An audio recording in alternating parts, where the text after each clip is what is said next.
अस्सलाम वालेकुम, मैं हूं तहमीना शेख। लाहौर में इंतहाई गलीज तरीन वाकया पेश आया है। 40 साल की खातून औरत अपनी उम्र से आधी उम्र के लड़के के साथ मरासिम कायम कर लेती है। अनहोनी बात सुनिए, वो ये कि ये नाजायज मरासिम, ये ताल्लुकात, ये मामलात कोई छुप छुपा के नहीं हो रहे थे, बल्कि ये सब कुछ खुल्लम खुल्ला होता था, शौहर के सामने होता था, बच्चों के सामने होता था। ये लड़का आता था, आकर दरवाज़ा खोलता था, घर में बैठता था उसकी बीवी के साथ कमरे में, खाना पीना, उठना बैठना और तमाम मामलात। ऐसा मालूम होता था देख करके जैसे घर वाला ये है, शौहर नहीं है। अब आपको मैं यहाँ पर बताऊं कि 2 नवंबर को ये लड़का अपनी महबूबा से एक डिमांड करता है। वो डिमांड इसकी पूरी नहीं करती। अब जब डिमांड पूरी नहीं करती तो इस वजह से, इस गुस्से में आके ये खातून को, महबूबा को कत्ल कर देता है। और जब इसको कत्ल करता है उस टाइम इसका शौहर सामने खड़ा हुआ था। शौहर हक्का बक्का हो गया, ओए मेरी बीवी मार दी, मेरी बीवी मार दी, ये कहता रहा। जिस पर इस लड़के ने आगे से रिएक्ट क्या किया, रिस्पॉन्स क्या दिया, कहता है चल लोए, मेरी बीवी तेरी कहां से आ गई, ये तो तेरी नहीं मेरी है। जितना तेरा ताल्लुक है उससे कहीं ज्यादा मेरा ताल्लुक था इसके साथ, मेरे मामलात थे इसके साथ। मेरे पास अच्छी खबर यह है कि पुलिस ने इस मुलजिम को गिरफ्तार कर लिया है, इस केस को क्लैरिफाई भी कर लिया है, तफ्तीश भी मुकम्मल हो चुकी। अब जानना यह है कि वो डिमांड क्या थी जो इसने अपनी महबूबा से की। क्या हम ये भी कह सकते हैं कि शौहर के साथ इसने कोई ऑलरेडी डील बनाई हुई थी जो ये सब कुछ हो रहा था? मुमकिन नहीं है कि शौहर बैठा हो और आशिक आए जाए, खाए पिए रहे और इतनी जबान भी चलाए और घर भी उसका, बीवी भी उसकी।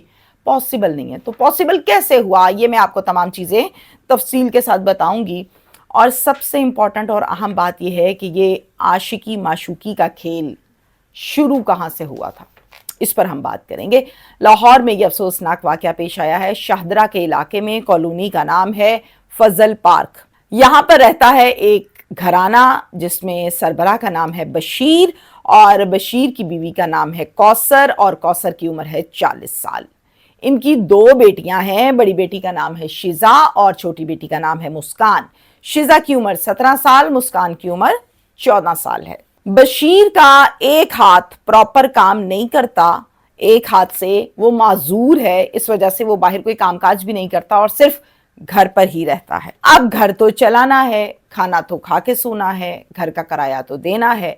तो जनाब, घर के मामलात और अखराजात को पूरा करने के लिए कौसर घरेलू मुलाजमा के तौर पर मुख्तलिफ घरों में काम करती है। बशीर एक नशई था, बशीर नशा करता था। तो नशा इसको प्रोवाइड करने के लिए इसका एक दोस्त इसके पास आता था जिसका नाम है मीर बाज खान। इसी दोस्त की नजर घर में नशा पकड़ाते हुए आते जाते पड़ गई कौसर के ऊपर, यानी बशीर की बीवी के ऊपर। जब भी नशा देने के लिए आता तो कौसर को देखता और हर दूसरे दिन ये आता था। तो जनाब, ये वो पॉइंट था जहां से कमबख्ती शुरू हुई थी, इस घराने की बर्बादी शुरू हुई थी। ऐसा कोई चालाक और मक्कार आदमी था कि इसने क्या किया, इसने बशीर को दाना डालना शुरू किया। कैसे? बशीर को मुफ्त नशा देने लगा। बशीर को पैसे जब बशीर देता उसको कहता नहीं यार रहने देते, तू अपने पास रख ले। बशीर को मुफ्त नशा देने का मतलब क्या था? अच्छा बनना, मजीद टाइम वहां गुजारना और अपनी टांग ऊपर रखना। दाना डालने का मकसद यही होता है। अब जब इसने बशीर को बगैर पैसों के नशा देना तो बशीर को और प्यार आना इस पे। बशीर ने कहा अच्छा यार चलो आओ अंदर, चाय पानी तो पी के जाओ। फिर ये अंदर भी बैठता था, कौसर बनाती थी चाय और ये फिर मिलकर चाय पानी भी पीते थे।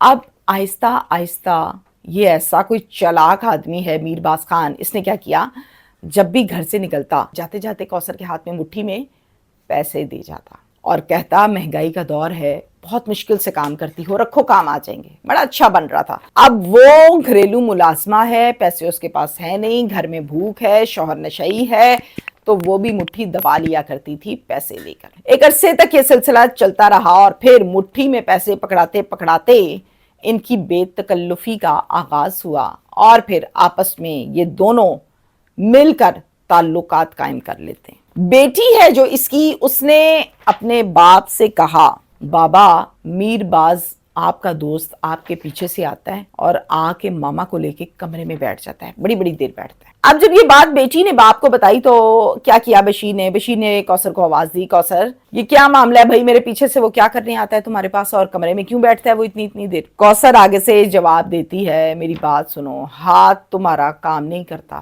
معذور تم ہو, کام تم نہیں کرتے ہو, گھر میں روٹی تو کھا کے سونا ہے, جو میں کماتی ہوں اس میں پورا نہیں ہوتا, کرایہ بل بہت کچھ دینا ہوتا ہے, تو یہی مسئلہ ہے کہ وہ جب بھی آتا ہے مجھے پیسے پکڑا کے جاتا ہے, تو میں کیوں اس کو منع کروں. اس طرح سے سٹارٹنگ پوائنٹ تھا یہ. اور اب اس بات کا سب کو پتا تھا کہ وہ کھلم کھلا آتا جاتا, بیٹھتا اٹھتا, کھانا پینا ہوتا, گپ شپ ہوتی, کھلے مذاق ہوتے اس کی بیوی کے ساتھ. بشیر کو بھی پتا ہے, گھر میں سب کو پتا ہے. کچھ عرصے کے بعد میر باز انتہائی گھٹیا اور چلاک آدمی, اس نے کیا کیا, اس نے کوثر کو نشے کی سپلائی کے لیے ساتھ لے جانا بھی شروع کر دیا.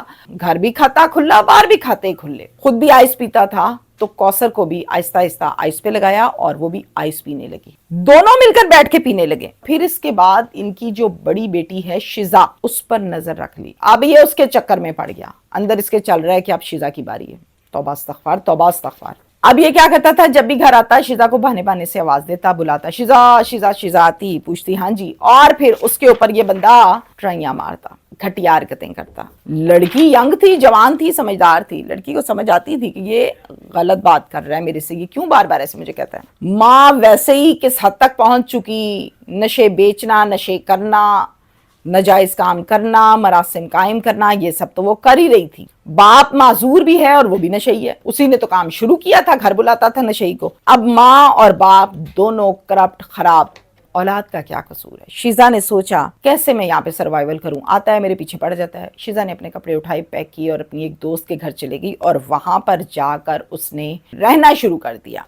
2 نومبر کو رات 7 بجے میر باز اور بشیر یہ دونوں اکٹھے گھر آئے, اور گھر آ کر سب سے پہلے پوچھا میر باز نے, کوثر. کوثر آ گئی. مسکان کہاں پر ہے؟ کہتی ہے وہ شیزا سے ملنے کے لیے گئی ہے اس کی سہیلی کے گھر جہاں پر شیزا رہتی ہے. کب آنا ہے اس نے؟ آگے سے کہتی ہے تم کیوں پوچھ رہے ہو بھائی بار بار, کوئی کام ہے تو مجھے بتاؤ. کہتا ہے سنو پھر میرا کام جو ہے, مجھے کام یہ ہے کہ بشیر نے میرے ساتھ کل پاکستان کرکٹ میچ پر جوا لگایا تھا. تمہیں پتہ ہے اس کے پاس پائی تیلی تو ہوتی نہیں, پیسے تو اس کے پاس ہوتے نہیں ہیں. جوا اس نے لگایا اپنی بیٹی مسکان پر. اب یہ جوئے میں میرے سے ہار گیا ہے تو مسکان ہوئی میری, اسی کو لینے آیا ہوں. یہ سننے کی دیر تھی کہ ماں بھڑک اٹھی, جھگڑا کرنے لگی. کہتی کیا بکواس کر رہے ہو, کیا بک رہے ہو تم, میں اپنی بیٹی کی طرف تمہیں دیکھنے بھی نہیں دوں گی, دینا تو بڑی دور کی بات ہے. خبردار جو میری بیٹی تک آنے کی کوشش بھی کی.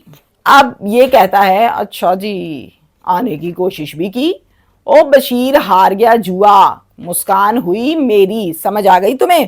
اور یہ میں تمہیں بتاؤں کہ میرے سے کوئی اب مسکان کو بچا نہیں سکتا. اب تم جانو اور تمہارا بندہ جانے. مسکان پکڑاؤ ادھر. آپس میں بدتمیزی شروع ہو گئی, جھگڑا شروع ہو گیا. بشیر کھڑے ہو کے تماشا دیکھ رہا ہے, اصل میں فساد کی جڑ ہے. اور جو میر باز ہے وہ کیا کہہ رہا ہے, وہ کہہ رہا ہے تیری کتھوں انی مجال کہ تو مینوں مسکان نہ دیں, تہاڈی روٹی پوری میں کراں, کرائے تہاڈے میں دواں, کرائے داری دا کوائف بھی میں کراں, تے تسی یہ گونٹا ٹر کر رہے ہو, تہاڈی کی مجال ہے, حیثیت ہی کوئی نہیں تہاڈی. یہ جھگڑا اتنا بڑھ گیا کہ میر باز نے پاس سے ایک ڈنڈا پڑا ہوا تھا بڑا سا, اس کو اٹھایا اور زور سے کوثر کے سر میں مارا. کوثر اسی ٹائم بے ہوش ہو کے زمین پر گری.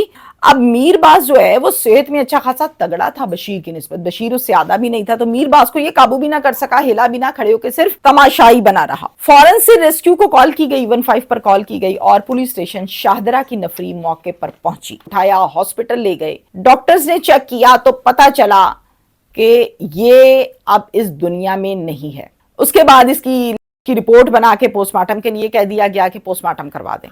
اب جناب اس پورے وقوعے کے حوالے سے پولیس اسٹیشن شاہدرہ میں ایک FIR درج کی گئی ہے 302 کی, جس میں ملزم نامزد ہے اور نام ہے میر باز خان دوست, اور مدعی ہے اس میں بشیر جو کہ شوہر ہے. اب پولیس نے جب اس پر کام کیا, سارے معاملات کو دیکھا, اور یہی خبر پہنچی جب DIG فیصل کامران صاحب تک, تو انہوں نے فوراً ایکشن لے کر یہ کہا کہ as soon as possible ملزم کو گرفتار کر کے پیش کریں. اب پولیس نے اپنی چھان بین شروع کی, سوال شروع کیے, تو جواب یہ سامنے آیا बशीर की जानिब से कि ये जुए वाला जो मामला है ना, ये सारे का सारा मीरबाज झूठ बोल रहे हैं, इल्जाम लगा रहा है मेरे ऊपर। असल में इसकी नजर मेरी बेटी मुस्कान के ऊपर थी, मुस्कान इसके हाथ नहीं आई, इसलिए ये अब हमें गंदा कर रहा है और हम पर गंदे इल्जाम लगा रहा है। ऐसा कोई मामला है ही नहीं है। अब ये जिस घर में रहते थे वो मकान था किराए का, और उस मकान का जो मालिक मकान था वो कहते हैं कि हमारे इस घर का किराएदारी कवायफ जो हमने कराया था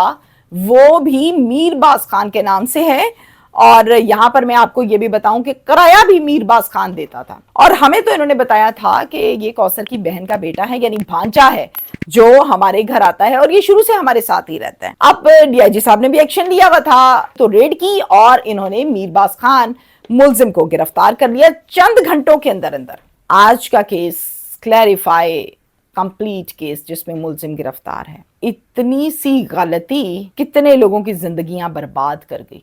नशा, ये जो नशा करता था बशीर, नशा लेने के लिए दोस्त घर बुलाया, दोस्त ने बीवी पर नजर रखी, बीवी आगे से फिर घटिया निकली, बजाय इसके कि उसको शटअप कॉल देती, मना करती, सेट हो गई, नशे करने लग गई और फिर अपनी जान एंड पे गवा ली। तो गलती हमेशा इतनी होती है, इतनी बड़ी नहीं होती। गलती इतनी होती है आगे तमाशा, मसले बखेरे इतने बड़े बड़े हो जाते हैं जो संभालने के काबिल ही नहीं रहते हैं, जो सॉल्व ही नहीं हो पाते हैं, और फिर हम जैसे लोग बैठ के खबरें दे रहे होते हैं गारत की। शुक्रिया।